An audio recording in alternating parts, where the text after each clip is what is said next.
La situazione politica a Portogruaro resta un po' incandescente, però nel PDL sembra che le cose si stiano sistemando. Ne parliamo con Gastone Mascarin, esponente locale del PDL, già 2 volte consigliere comunale.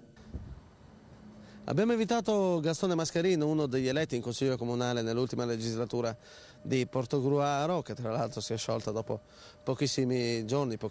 una sola seduta. La situazione politica attuale all'interno della PDL è movimentata da questo Tabaro sì, Tabaro no con la vostra lista. Perché proprio non si riesce a trovare un punto in comune, secondo lei?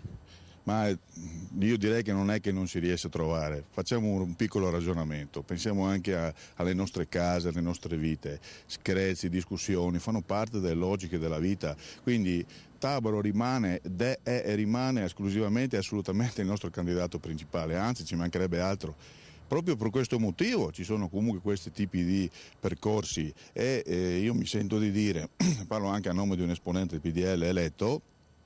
che una volta che noi abbiamo trovato gli equilibri che stiamo cercando di portare a termine, poi insomma, il consolidamento è talmente forte che forse non lo è mai stato in questo territorio. Ecco, lei ci sta spiegando, Mascarin, che questa discussione di questi giorni forse fa da stimolo un po' a quello che sarà il programma per le prossime elezioni? Bravissimo, io direi che è proprio propedeutica, nel senso che se noi andiamo a vedere anche le dichiarazioni anche degli esponenti comunque onorevoli, vediamo che non ci sono nomi alternativi, c'è solo una volontà, perché purtroppo la democrazia e